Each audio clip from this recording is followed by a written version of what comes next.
What advice would you give your 20-year-old self? Have you ever thought about that? I've been thinking about it lately because this is our 20th year in business here at Priceless Professional Development. And that question, what advice would you give your 20-year-old self, is something we ask our podcast guests. And it's a popular one. People like to hear what others are going to say about it. And I'd love to hear what you think about that, what you would say. What advice would you give your 20-year-old self? As I was pondering 20 years in business, I started thinking about all the ups and downs, all the engagements that I've had, all the things accomplished, all the things learned. What are the hiccups that caused me to go in a new direction? What are the things that really worked? What are the things that turned and created a great growth in myself personally and professionally? And so I've come up with the top three things that I would say to myself, and about 20 different resources that were turning points for me and that were very helpful to me as I have gotten to a place where I have more wake up eager days. I mean, it's always a journey for all of us, but I wake up feeling good about myself, good about my work, good about the people I work with, good about what I'm doing, so much so that I don't have any plans to stop. But this exercise of looking back does help us move forward more clearly. That's why every day when I do my journaling at night, I list what I appreciate every day. And then I list what went well, what could have gone better. And it's amazing how when you write out what you did during a day, how much we do and how much goes well. So it's good to do it daily. It's good to do it every year. But what about 20 years? So I invite you to do the exercise that I have done to kind of recap for yourself. What would you say? What would you say? What would be important? And that advice will help you reflect and feel good about your past and hopeful for your future. And so I'm excited to share what I've come up with today, these three ideas. I think they'll be helpful for all people in all environments. It'll help anyone working in an organization, because in an organization, you have to get agreement with people who work above you, people who work for you, people who work across the aisle that are peers that don't directly report to you. So I think everything that I'm going to share here today will be helpful to you. And then I also think that external consultants will gain benefit from this. So I can't wait to share it with you. I appreciate you tuning in. Michael, hit it. Welcome to the Wake Up Eager Workforce Podcast, a show designed for leaders, trainers, and consultants who are responsible for employee selection and professional development. Each episode is packed full with insider tips, best practices, expert interviews, and inspiration. Please welcome the host who is helping leaders, trainers, and consultants everywhere, Susie Price.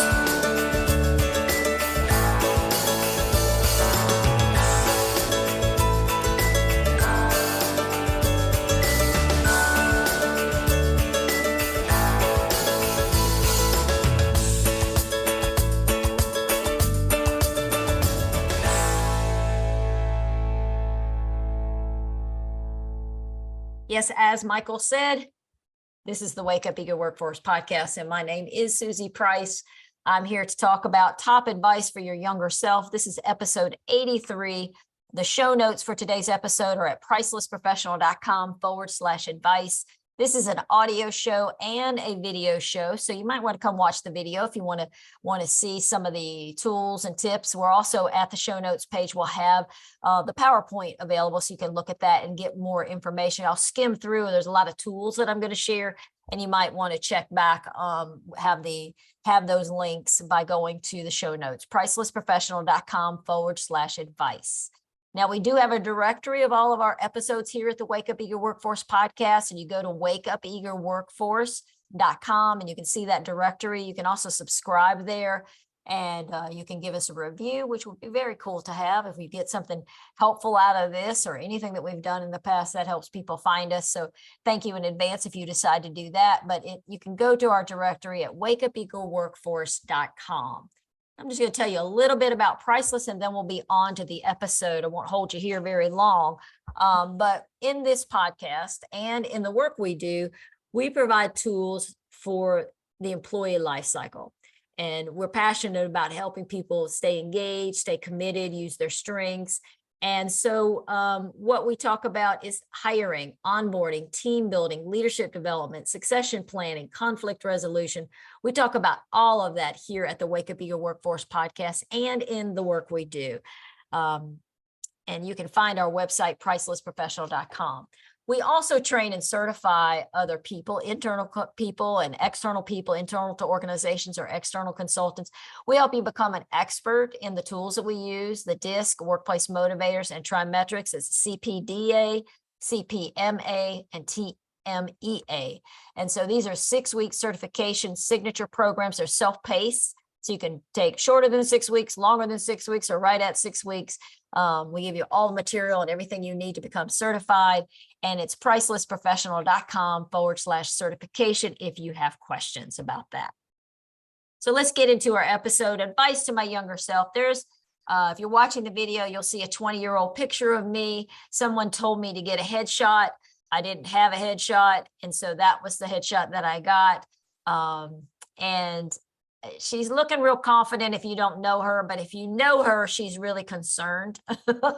She's really excited too, very eager.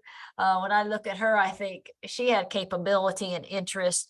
In that picture, she hasn't realized how much she doesn't know. And she doesn't realize, some of the ups and downs, and the downs part she hasn't thought about at all. I do know that. But we know how the story goes. She ends up thriving. In fact, this year I was, our company, Priceless, is recognized as one of the top performers within the network that we work in, about 1,500 consultants, top 20. And that's happened quite a few years in a row. But back then, she would have never guessed that would happen. And so it's been a great ride and it's exciting, but it just makes me smile to see how naive she is and how much she's going to learn. Quickly, I went back and saw some of our logos.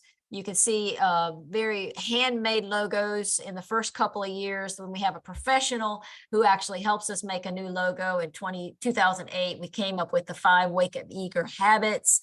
And they each stand for something that's important. And you'll see that on our header and our website at that time. Then our logo evolved in 2013. We started the podcast in 2015. And in 2020, we founded a great company, treadaway.co, Catherine Foster. And she created logos and for each of our divisions, coaching, hiring, and everything, certifications and training that we do. And we'll stick with that. I'm pretty sure that's going to be it for the long haul. If you are starting anything new, just know, sometimes people beat themselves up when things change or things evolve. It's part of the journey, and it makes me smile now to look at it. It felt such a big deal at the beginning. Your logo is just one piece of your business, but it seems to matter in regard to the whole makeup of the business, of branding and the marketing. And then for you, in your career, things are going to change and evolve, and it's just all part of the journey. So I just had to revisit that real quick. Now we're going to weave in TriMetrics. TriMetrics assessment is a tool that we use in organizations. It is the one thing that we are most known for. Within that tool is the science of axiology, and it is the horsepower. It's what's under the hood of an individual. It's how we think, feel, and make decisions. And I'm sharing it here because the advice I'm going to give is going to relate to this area of the assessment. This tool measures, not only gives us personal skills and has a very practical use in the business place where we figure out what are the personal skills most needed on the job and how does this person score, but it also is a tool that we can look at for self-actualization. We can actually get to the root cause. If you're working, I use car analogies. If you're working under the hood and trying to figure out why the car's not running really well, if you can find the root cause, then the car runs better. And we're not cars, but we use the car analogy, and horsepower is that area where if you can get under the hood, and this does reveal that, how we're thinking, how we're really thinking, and how we feel, we can actually go straight to the area that could be causing hiccups or challenges for us. So you'll see that there are 6 views that are measured. One is when we're working in the world, how well we understand people, tasks, and systems. And then the self view is how well do we understand ourselves and our worth. how well do we fit into our role, and then how well do we understand our future and have discipline for ourselves. And all 6 of those areas come together to help predict and show capacity and how we're going to perform, and they roll out and affect how we score on different personal skills. So it's relevant here because my process has been a bit about, and all of us can do the same thing, is how do we grow this area, the horsepower? How do we get stronger? And this has been a great tool for me, and it's why I fell in love with it back in 2005 when I got trained in it. And it's why it's embedded in everything I do and why I'm sharing it with you today. So let's go into the first advice for younger self. It relates to the area and the worldview about understanding others, and it's make listening and seeking first to understand your superpowers. Not my natural strength, but it is something that I have been able to grow, and I think it's been most responsible for creating long-term clients. So I've learned to slow down, not rush in and share answers and give advice, but really figure out what's going on, what do they need, and how can I help? And it's, like I said, not natural. It ties to, in the worldview, this getting really good at wanting to understand others, people, putting them first. You know, in the axiology assessment under the hood, we can measure that. How clearly do we understand other people? And do we put them above trying to make something happen and get something done? Doesn't mean we don't want to make something happen. It doesn't mean we don't want to share a process or a strategy, but we first need to understand where they're coming from first. So we're going to put others first, and that is the first advice. And I'll share some tools that have helped me get better in this area. The second advice, and these are the main themes of today, is figure out how to get things done. In the assessment, it ties to our practical thinking. Practical thinking is the capacity to understand situations, to be able to see the doing part of life, and to do so in an efficient and realistic manner to get results. And so practical thinking is key to grow that capacity in the horsepower part of the assessment. And so I'm going to share tools and resources that have helped me get stronger there and grow that area. We all can grow. Nobody scores perfectly on these graphs. And then the third essential key idea is learn from others, but listen to your inner knowing more. So the stronger we know our inner self and we value who we are, which is the self-view part of the axiology assessment in this graph, is sense of self. What's my self-worth with my role? How clearly do I understand how I fit in? And what's my understanding of discipline of myself and rules for myself and hope for the future? So we can learn from others, but we also need to always be checking in. And the stronger we know who we are, the easier it is to filter out advice and know which is yours to take and which of yours is to say thank you. What we used to call it, we take a no thank you bite. Try it on and say, okay, no thank you. I don't think I'm going to, no thank you bite at the dinner table. So those are our 3 bits of advice. And now let's go into each one. And we'll start with making listening and seeking first to understand your superpowers. Let's see the first tools. The first comment that I would say is talk less and listen more. And I heard someone say the other day, wait, it was wait, why am I talking? Yeah, wait, why am I talking? That was the acronym. So we say, what? So much. Some of it is our natural personality style. Some of it is just what the culture teaches us. Some of it is we just haven't learned that listening and seeking first to understand is a superpower. I first kind of really captured that idea. I knew it mattered because I knew I liked it when people did it for me, listen to me, try to understand me. I certainly wasn't an expert or really good at it at that time, but early on I taught sales medical device training for Kimberly-Clark. And part of the process was for them to, instead of rushing into the doctors and talking about their tool, was to try to understand who the doctors are and what they needed. And it just was a light bulb moment. We all have those at different times. And it was like, okay, I just need to understand what they want and then try to give it to them. So simple, but we don't always do that. We try to give it to them when we don't understand what they want. And I knew I had reached some strength in this area when an assistant of a CEO that I was working with told me, after we'd been working with them for a while, that she knew that I was going to be the consultant that he worked with. And I did. I worked with him for 7 years until he retired, and was very involved in his organization, coached 150 of the managers, worked with the executive team, spoke at conferences, helped with mentor programs. Just, it was wonderful. It was being a part of the organization, really making a difference. But she told me she knew that I would be working with them because she had listened to all the other conversations he had had. And most were him not talking because the person was talking, whoever, the consultants. And so she knew that I was asking questions, and in him answering and me seeking to understand, he was clarifying his thinking.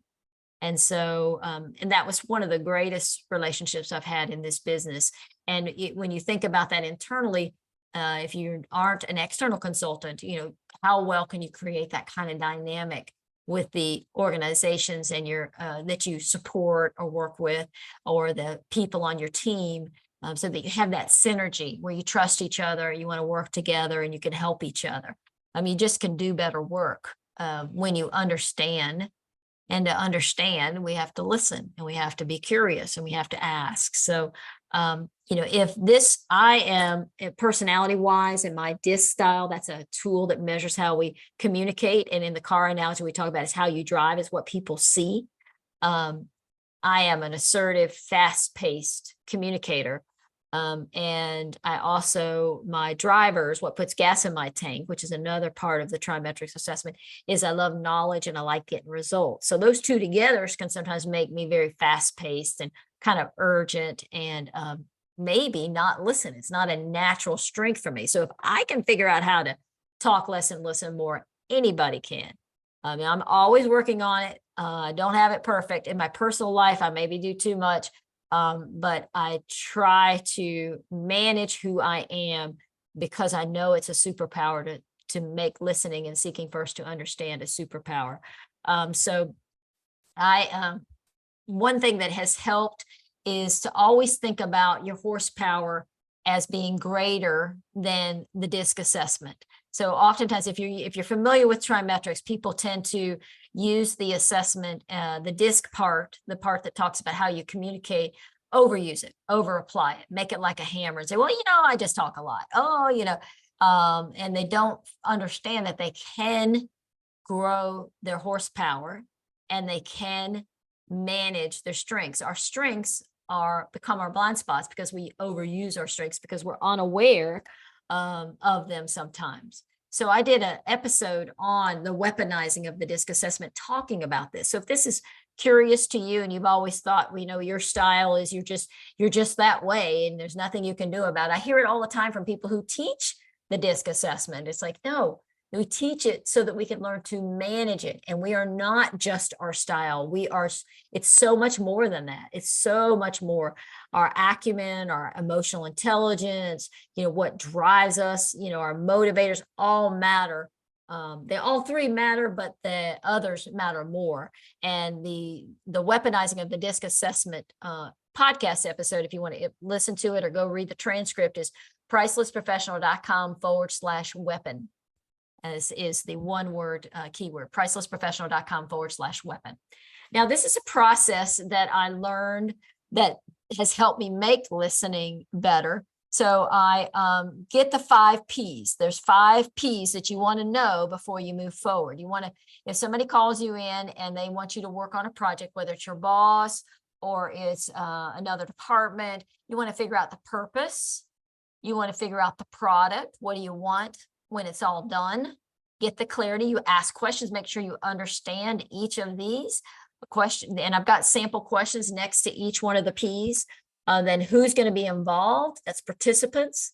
The 4th P is probable issues. So this person that's talking to you about wanting you to come in and do something, whether you're an internal or external consultant, has probably worried about certain people, what they might do, budget issues, other departments, past history, cover all of that. That's probable issues. And then process is the last thing. And that is, what steps does the person you're talking to think ought to be done? So you understand where they're coming from. Oftentimes, as we come in and we say, okay, what do you want? Okay, I'll give it to you. Here's the process. We start with the last P. We want to go through all 5 Ps so that we understand, and we'll be bringing superpowers. We will be so effective on any project if we understand all of this. Now, I have some additional questions that I call plus plus, and these will be more for the external consultants, but it might be for internal too. If you're, if somebody's costing out a budget on your budget or their budget or whatever, but the plus plus questions are, what's your budget for the project? One that you do want to know is, when do you want to start? Maybe they're talking about it now and they're not going to start for 6 months, or maybe they're going to start next week. I get all of that. If they're trying to decide what avenue they're going to take, ask about key decision-making criteria. And there's a couple other questions there for external consultants, but have a process. This is a systemic structure that can help you do the right thing and be this way, make listening and seek first to understand happen in dialogue when you're going to work on a project with a group. You could do it with your team as we're embarking on a new program, get them to capture all the information from the team. It's just a great tool, the 5 Ps. And actually, I got that tool from Michael Wilkinson and the Secrets of Consulting. And also some of that is from Alan Weiss, $1 Million Consulting. And now when you're doing a follow-up or a proposal, depending on where you're working, when you're following up with someone internally in an organization, when they've asked you to participate in a program or your department to do something, you want to follow up saying, okay, this is what I heard. This is what you said you want to accomplish. This is what makes it be successful. And this is the value of it. Here's the methodology. And I underline the word short. Don't go into everything you're going to do. Just try to give a summary, restate the timing, give them options if there's different ways. If they came to you and they weren't sure on how to do everything, or you have additional ideas, give a good, better, best, 3 options for them to pick from, and then talk about accountabilities. There's things that we need to be accountable together on. Here's what I'm going to be accountable for. Here's what you're going to be accountable for. It's a very mature, smart way to follow up. It will help clarify the conversation. People forget 80% of what's said 5 days later, 2 days later. Follow up with what was said. Make sure you heard what you think you heard, and they said what they meant to say, and you will have a much better, internally have a much better flow. And then externally, if you're an external consultant, you will show up and you will be doing the things that they really want and not what you thought you heard. So all of these processes they sound like simple things, but so many people don't do them, and it gets us in trouble in regard to, ending up with a mistake or a down point of things. And we want to be successful. I wish I had known it from the very beginning, all of these things. Now I'm back to the axiology, and the thing that I'm saying here in advice around the superpowers is grow all 3 areas of the worldview in the assessment, which is understanding others, practical thinking, and systems judgment, but keep things in the right order. And so I'm gonna basically, the assessment, if you are familiar with it, it's intrinsic is greater than extrinsic is greater than systemic. Those are the 3 dimensions. People are greater than doing or greater than ideas. That's what this science talks about. That's the philosophy around this, is all 3 areas matter. We have to have ideas. We need to take those ideas and do something with them. And we need to help people understand them. And help work with people to use these ideas. But if we don't put the people part first, we're out of step. We need all 3. So it doesn't mean you don't do the others. And so I'm going to give you a good example. Here's a story about putting people first. And it was early on, and it's a true story. Young Susie, she was very young. I think I was probably 2 years into my business, probably had the second logo, 2006 logo by that point, maybe. And I was working with a large law firm in downtown Atlanta, and they had just laid off 40 administrators. It was a Thursday that they laid them off. I was in Friday morning, and my job was to help them create a resume and a job search plan. So obviously young Susie didn't know what she was getting into, or she would not have said yes to that assignment. As you can guess, 40 administrators who just gotten laid off, had no idea they were going to get laid off, were hopping mad. And they were ready to riot, and they did not want to work on their resume. And so I knew that, and I had a day with them, and I decided that I would have them share. We were going to start the program off talking about how they were feeling, what they wanted, and what they thought was next for them. Something like that. It's a long time ago, so I don't remember exactly, but it was a sharing exercise, and it took a good bit of time. And I could see the company leaders. They were in the back of the room, their arms folded, looking very unhappy. And so I'm not sure how young Susie knew to go that route, because it worked out. Because after they had time to share, so it was connecting with them as people, putting people first. Yes, we had doing things that we need to do, and I had tons of ideas to share with them, but they could not hear it until they were heard. So that listening and seeking first to understand, giving them a place. And it took, 40 people, very mad, took them an hour and a half, maybe 2 hours of the day. But they were ready to move forward. And they did. And we worked on their resume. I gave them all the material. I set up some follow-up time because I knew we used that time, but that was something I chose to do. But we would have never gotten through the material if I had kept pushing and had not realized that people come first. I'd had my initial trimetrics training by that point, and I understood that. Maybe that's where I got that from. But the people connection always comes before the ability to produce and act. The people connection always comes before the ability to produce something and take action. So that's one day when I look back and I say, okay, good job. Good job. You were learning there. You did good. And I love that they came up to me afterwards and said, whoa, we weren't thinking this was a good idea, but it was. So those are the top things that I would say are important, along with the assessment. Talk less, listen more. Use that 5P process to stop yourself from talking and giving info, because we're so excited about what we know and how we want to help. And then share back with them their answers, so we're all clear and on the same page, and you show that you've listened, and you're again seeking first to understand and make sure you got it right. And remember, put people first. It doesn't mean that you don't do the other parts. It's not an excuse to just let everybody do whatever they want to do. And sometimes people think that. But that's not it. It's all three. Now let's go to the second bit of advice. Figure out how to get things done. And so that is related to practical thinking. And here is my favorite mantra. If you would like to get better at getting things done, write this down. I say it to myself all the time, and I notice how much more it is true for me today than it was years ago. And the mantra is, I get things done immediately, thoroughly, and cheerfully. If you think about that, immediately means, okay, I'm being efficient and I'm ready to do it. Thoroughly, I'm doing it, and I'm doing it well and correct. And I'm cheerfully, I'm happy about doing it.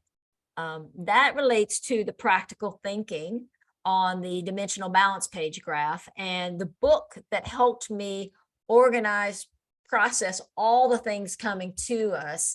Or, we have all this input, and my mind is very busy, is a book called Getting Things Done by David Allen, The Art of Stress-Free Productivity. I have read it, and there have been times when I first read it, I only could do one piece. Read it again later, and I did more pieces of it. And now I fully implemented their system. I use an app called the getitdoneapp.com. It has saved me from myself so many times because I can get off on tangents very, very quickly, and this helps me capture ideas and still find them later and not get sidetracked. But this process of the Getting Things Done and the Get It Done app, lifesavers, and it's helped me grow the part of the assessment that measures that, which is practical thinking. We want a high clarity. My clarity was always decent. Clarity is how do you see what needs to be done? And then the bias is how you feel. And I was had a very negative bias, which 70% of the world does, or people who've taken our assessment, I think it's 70%, still have a negative bias, which is, I see what needs to be done, but I'm frustrated about it. And it could cause disengagement and cause stress and tension and anxiety. And so that mantra is so important, because that's an awareness of this. That's the state you want to be in. And I remember Ron Price, who is the president now of TTI Success Insights, gave me that mantra. He and I were talking, and I was talking about, having that negative bias and how so many people do. And he wrote it out on an index card. And I think I still have the index card somewhere. But it's interesting how just awareness of the state you want to be in leads you to books like this and apps like this and processes that make a difference. The most important thing that I have done over the years, and I still do, I do it every night. I'll do it tonight too, which is a daily list of 6. And so the daily list of 6 is this idea of, at the end of every day, I do what I talked about earlier, journaling about what went well and how the day went. And then I think about what's going to happen tomorrow. And there's only 6 things that have to happen tomorrow. There might be 25 million things that I get done, but there are 6 things that have to happen that I'm willing to commit to that are very important right now. And so I list those 6 things out, I reference them, and I make sure they get done the next day. We have this problem as a culture. That's why so many people have a negative bias on the practical thinking of the trimetrics horsepower part of the assessment, is because there's planning fallacy. We underestimate how much time it takes to get things done. It just does. We do. And so if we say only 6 things, and those are the most important, it forces you to prioritize. It forces you to get, and then if I get pulled off into other things, I will go back to that list. And I know if I didn't get it done, I mean, nothing's going to happen. I mean, it might not happen, but I know that I'll get it done the next day. And by setting the intention the night before, you're in the flow of the day. So it's fresh. You're not starting over in the morning, which sometimes there's a delay there, and you're stopping yourself from that planning fallacy problem. I think it is one of the key reasons that I've kept clients, because I'm always able to keep track of what needs to be done when. And that Get It Done app has really helped. And so has the daily list of 6, and just that whole process. So that is very important. If we have a good day, if I have a good day tomorrow, then chances are I might have a good day the next day. And then I might have a good week. Then I might have a good month. Then I'll have a good year. Then I'll have a good 20 years. But it starts every day. So we've got to get control of every day, and we need some processes. I can't say enough about the getting things done. So all 3 of those tools are really important. And I can say that I'm meeting that mantra often. The other thing that I realized early on is I needed to become a great facilitator. So if you're going to manage groups, or you're going to be in front of the room of people, or you're just going to try to facilitate your family, facilitate means to make things easy. And oftentimes we're good at asking questions, or we're good at a process or procedure that help make it easy for people to make decisions. So if you've ever led a training session, or you've been in a team meeting, you say, oh, I'm going to do an icebreaker. And you're so excited about it. And you go to set up the icebreaker, and then everybody's confused. They're like, what, wait a minute, what are we going to do? And it totally kind of misses the point. And then you end up taking more time. And then you think, well, maybe I won't do an exercise next time. That didn't really work out. So the great facilitator has a process for that. And this is one: masterful directions. If you're working with 2 people or 100 people or more, or whatever the number is, the PDQs, it's PEDEQS.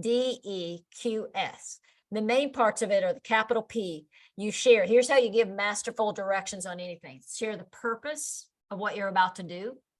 And then the D is give general directions. You can use verbal pictures and gestures. So you say, here's why we're doing this. Here's how we're going to do it. And then the Q is, are there any questions? Seems so simple, but I can't tell you how many times I've been in training classes when I've not been the facilitator, and those don't get shared, and the activity just does not go well. And there's a lot of confusion.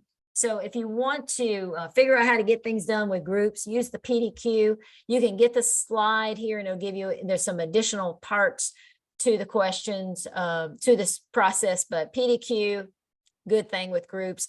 I got that from Michael Wilkinson, his Secrets of Facilitation, an excellent book that became my Bible.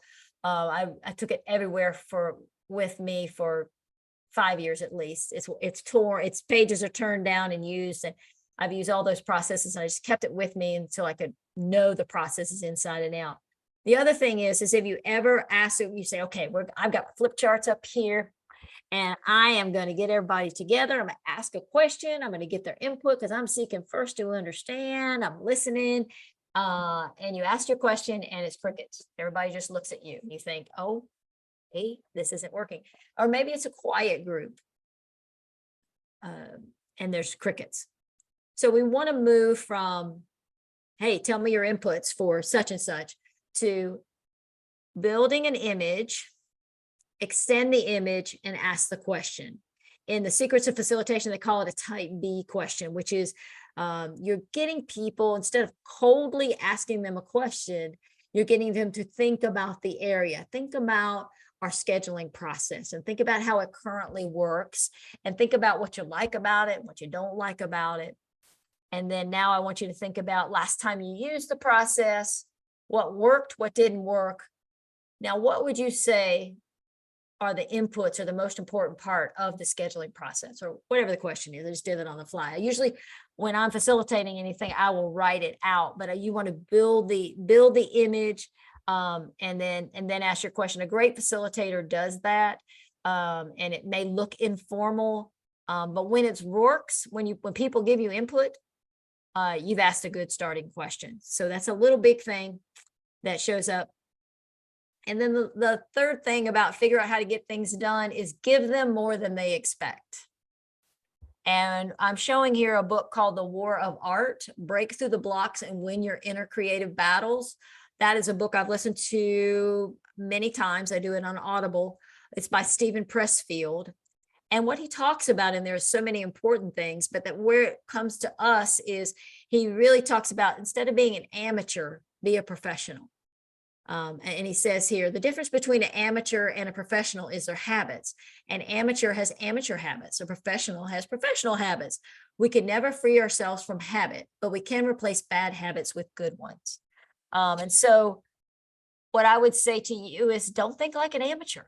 So when you're working in your organization and you're going to put on a program for somebody, or you're going to facilitate, or you're going to follow up because you just had a discussion and use the input from those 5 Ps, give them more than they expect in regard to your follow-up.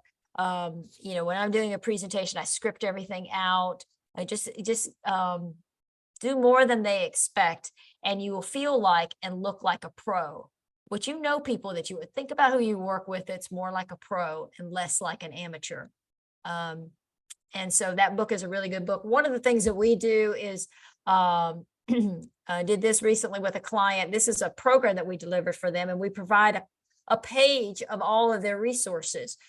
I wasn't part of what I said I was going to do, but it's the PowerPoint slides, it's the all the documents that are part of their training so they can access them. It's links to everything we discuss and important images so they really learn it. Very quick to set up. I mean, I'm a small shop and I'm able to do this. This is for a big company. And the sponsor there, when she saw that, she was very surprised pleasantly. But if we do things like I have laminated memory jogger cards with the key points on it, and I put a little ring through it. So there's 4 of them, and it keeps them from going all over their desk, and it keeps them keeping them. And, several people have often said, oh, I love this. I love that you put these all together. That speaks to the inner trainer in me, or it's going to help me keep these together. Or people mention those little things. It's more than they expect. To have a follow-up where that you help people continue to learn on a topic that you're teaching. Any way in your world that you can give them more than they expect puts you in the pro field. I'm thinking like a pro. I'm thinking bigger picture. I'm thinking about what do they need. If we get really good at the first tip, which was the listen first to understand, then you'll know what are the things that are important, and you'll know what is right to do to help people grow. And then And then what I say here is you can't assert interest and openness, but you can create it. So how do you do that? You can't make people want to work with you. You can't make people want to do the work that you're trying to help them do on your team, your employees, or people in other departments. You can't make them do that, but you can create interest and openness. And how the start is putting yourself in their shoes and determine what you can do to reduce resistance. So constantly saying, okay, how can I make this less stressful for them? How can I understand where they're coming from? That helps us figure out the right things that need to be done. And one of the things that we do is early on with this whole idea of people are more important than the doing and the actual ideas or the system, is we create a video. So anytime somebody gets an assessment, you're in an organization, you can feel defensive about that because you're like, oh my gosh, what is this saying about me and who's going to read it and how am I going to feel? And so paying attention to that, we created a short video. So anytime anybody gets their assessment, they go to a page that has a video. It helps them understand. We call it the strength revealers. And it's simple. It's a little thing. It didn't take us very long to do. It's material we have, and then we have resources for them. And people have said, well, okay, I was a little nervous about this until I watched that video. And so it feels like something simple like that has really made a difference. And I know there's things in your work and in your world where you can find out, what could I give them? What do they need that would help reduce resistance and have them feel more open and interested in what I'm trying to help them do? It's called influence, and so understanding that. And lastly, on this, figure out how to get things done. In our world, if you're working in the assessments, we have to understand there's beauty in every graph and we must look for it. So this is particularly tied to the assessment world because that's so much of what we do with people. And so we empower so many of our clients to use the assessments we try to replicate ourselves so that you have the ability to take off and run with it and not have to have us there, that we're there to coach and help, but to understand that there's beauty in every graph, and it starts with us. If we're interpreting and using any of the assessments, we have to remove our bias. We have to remove the idea that our style, and everybody has bias. Our style, our way of doing things is the only way, and that your drivers, what puts gas in your tank is what really matters, and that there's really something wrong with somebody. So we never want to do that. We want to look for the beauty. We want to keep that people first idea in action, that we're literally doing that.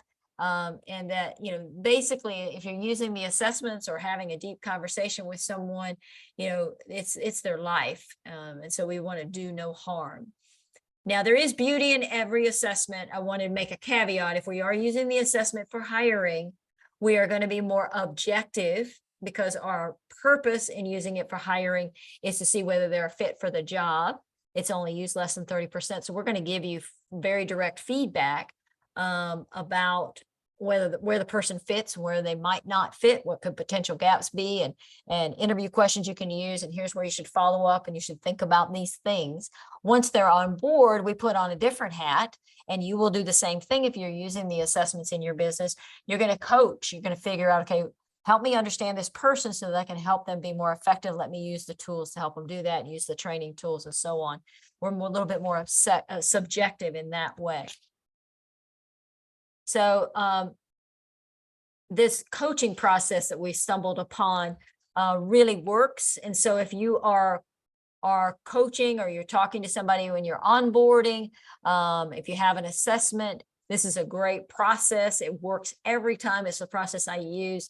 It helps me do number one, which is listen and seek to understand. It helps me do this, figure out how to get things done, because you start to understand where they're coming from, and then you can answer their questions, and you're not telling them about who they are because you have an assessment in front of them. You're learning about who they've been and where they're going and where they want to go.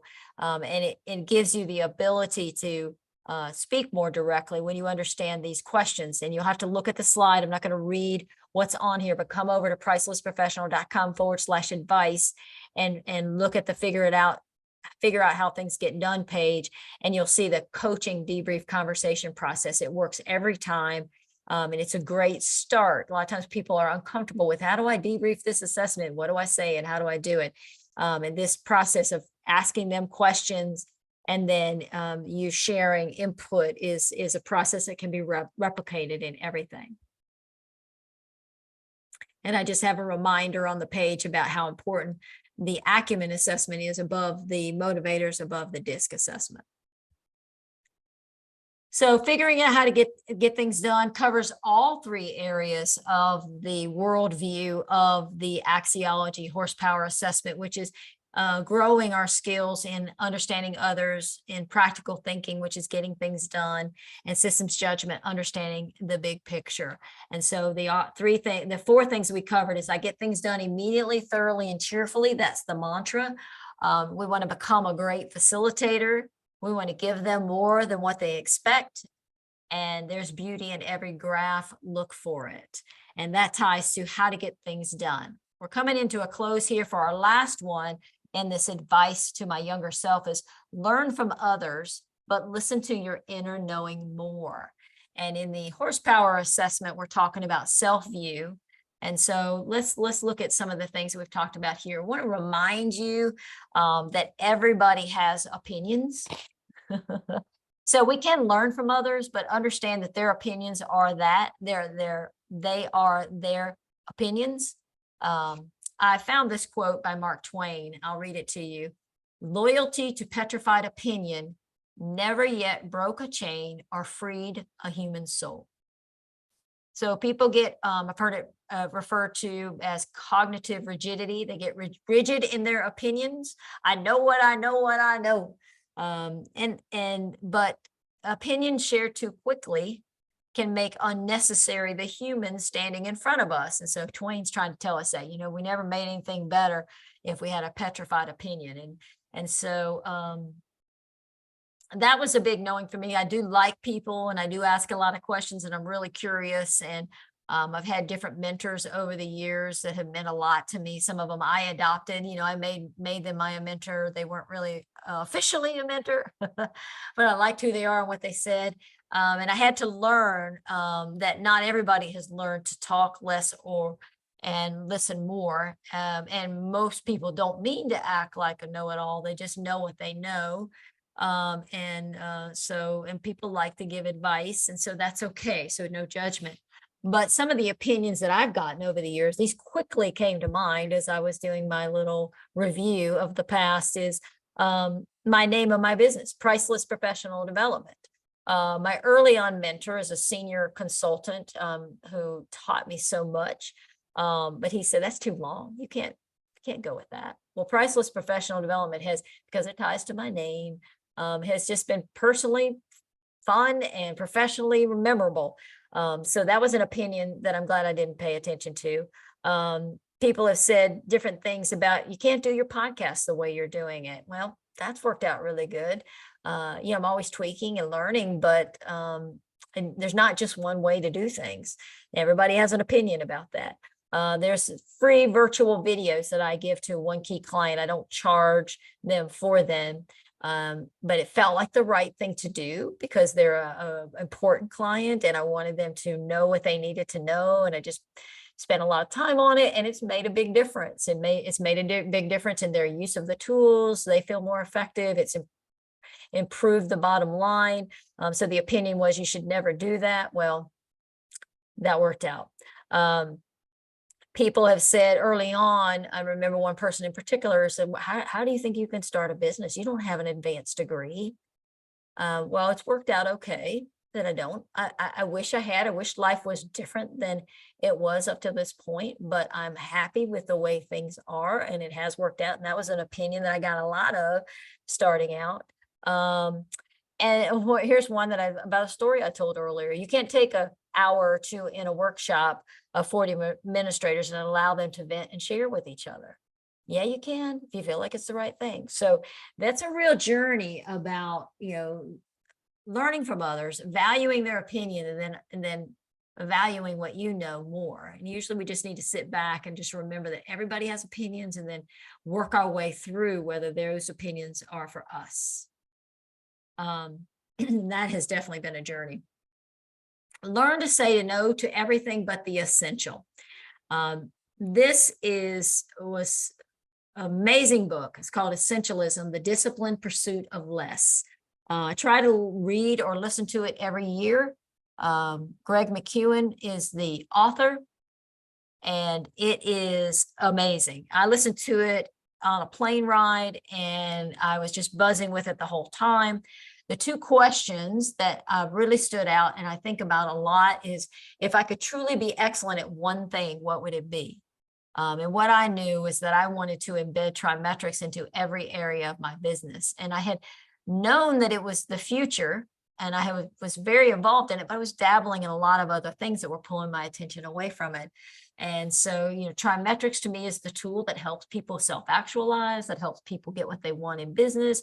It goes throughout the employee life cycle. And so as soon as I made that switch, I became, everything became clear. All my decisions became clearer. I served on the Hartman Institute board. I became the president. There's so many things from that one decision. Started all these certifications and got an advanced master axiology certification this year. There's only 24 people in the world. I wouldn't have invested in that if I had not decided that this was the thing I was going to focus on. And I've never been happier and never felt more joy. It ties to my strengths about being an expert in something. So that question is powerful. So I encourage you to listen to that book or read that book and think about that question for yourself. And then the second thing is this the most important thing I should do with my time and resources right now? So we get pulled by other people's opinions and what they want for us. And sometimes we need to be because of who we report to and what's going on. But a lot of times we waste a lot of time. I've been guilty of it. I'm not so much guilty of that anymore, which is amazing to say, because I could have been the queen of distraction, but I'm really good at getting things done. And I'm really good now at listening to what is the right thing for me to do. And that question really helps. I did a podcast interview with Catherine Blakemore Foster, who is one of my favorite people and does all the marketing and branding stuff for me, and on essentialism. She is also a fan of the book and pretty good expert at it, and very super efficient, young, talented person, and just amazing. If you want to go listen to that podcast, it's pricelessprofessional.com/essentialism. Essentialism. And so learn to say no to everything but the essential. Game changer. And that helps you weed out all those opinions you get from others. And then the third is grow your self-view. So what is your sense of self? Do you see your value? How aware of you are you of your strengths? I mean, you can go from 0 to 100 in the axiology part of the assessment. Mine has grown tremendously. And what I have noticed as my sense of self grows, it's not about being cocky or overconfident. I have a sense of value and worth of who I am, and I am open for more. So that's the difference. It's you still want to learn. Role awareness, that one goes up and down for people. It can be a little bit more fluid. But when I am the strongest there, it's when I know who I am in my work. I know who I am personally. I know where I belong and how things work. And then self-direction is this goals for the future. It's when you wake up in the morning, you know where you're going and you know what you're going to do. That is self-direction. Those are 3 dimensions that can be measured from 0 to 100, and you can catch it early. You can see, like, if your numbers are high, but the way you're feeling about it is a negative bias, you can catch it. That's an indication of something's not working. And we go fluid in some of this, but the higher those are, the greater you're going to have stronger self-management skills, and the greater you're going to have more resiliency, be able to recover from stress, the greater you're going to be able to have self-awareness of what's going on around you, what's working, what's not working. So knowing more about the internal factors on the axiology acumen part of the assessment and the skills related to that and growing that is powerful, powerful, powerful. That's been my big journey. I think I grew up in a family who I don't know because I never assessed my family, but I believe that their internals were all very low based on what they dealt with in their life. And that carried over. And so I've always been very determined. I didn't know I was determined to grow this, but that's where my growth has been and where I needed to grow. And I'm in a much better place because of that. And I see that with others too. We can have all the intelligence in the world to work out in the world, but if we don't have our inner self as a strong foundation, it can be a real challenge. When stress hits or something hard hits, the least resilient of us have low self view scores, and we have to go under the bed and hide for a day, and then we come out. Whereas somebody else, people who have strong self-control and they can manage the storm really, really, really well, chances are they have a high sense of self, a high role awareness, and high self-direction. So the important tool to understand that and to grow those areas, it's a worthy endeavor. It's just as a reminder, this part of the assessment, the reason it was created was because Robert S. Hartman wanted to figure out self-actualization. What's the process or the path to go from not valuing to valuing in a very strong way? And so this is part of that, and being our full potential. So one part about growing my self-view, one is just knowing where my scores were. That made a big difference. And then knowing that they can grow. Horsepower is something you can tune up. You can tune up a vehicle and make it stronger. And so with awareness, you got to figure out where it is and what you need to work on. Another is, and you'll see a picture here of a man, he's looking out into a beautiful mountain water landscape. And it's daily, what I call daily tune-in time. I've referred to it a few times here today, and I've talked about it many times on different podcasts, is take time every day to tune into yourself. Daily tune-in time. If you just do 15 minutes a day, that is 1% of your day. If you do that every day, 15 minutes. So what would you do in 15 minutes? You could meditate. You could write lists of appreciation. I've got a whole list of things that you could do. You could listen to good music. You could pet your dog. You could go for a walk. At least 50. I'd probably do an hour and a half a day of this at different times. Sometimes it's in one slot, or it's grown over the years because it helps me reflect. It helps me learn from others, but listen to my inner knowing more. You've got to be quiet sometimes and let the inner knowing or the ideas come to you. But start out with 1% a day, 15 minutes a day. That's an hour and 45 minutes a week that you're taking some time to be quiet and tune in. 91 hours in a year. So daily tune in time is a great way to start in growing your self view. And we have exercises in our Trimetrics University around self-direction and role awareness and sense of self that are great places to start. There's videos and workbooks and things like that could help grow that. It's an honorable thing to do. And you will know the difference. You will feel the difference. So as we come to a close, advice to my younger self, three main things, lots of tools we talked about in between, but make listening and seeking first to understand your superpowers, figure out how to get things done, and listen to others, but listen to your inner knowing more. And we say, thank you, Susie, for taking the chance to get out there, and you're going to do good. And you are too. I want you to think about, do this exercise for yourself. What advice would you give your 20-year-old self? I want you to respond back and let me know. And I want to close with a mantra that I use. I used it before I started this podcast. I use it before coaching engagements. And I want you to think about the power of this. You could use this anytime you're going to go speak or do anything with your team. And here it is. When the time comes and all eyes and ears turn my way, I will leverage my strengths and manage my blind spots. I will listen deeply and deliberately. I will be prepared, present, and tuned in. I will ask helpful, probing questions to better understand.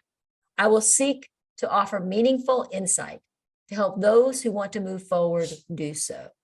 Let the light of wisdom and empowerment flow through me. And here's what I say to you. Let the light of wisdom and empowerment flow through you. I know it does every day, and we're just open to more of that. I hope that this has been helpful to you today. Check out the video and the PowerPoint slides at pricelessprofessional.com/advice. Take care. Thank you for being a Wake Up Eager podcast listener. and let us know if you have any feedback or insights you want to share. And if you do the 20-year reflection exercise, send it to me and we'll talk about it at a podcast if you're open to that, or I'll just keep it private. Take care. Thank you. All the best.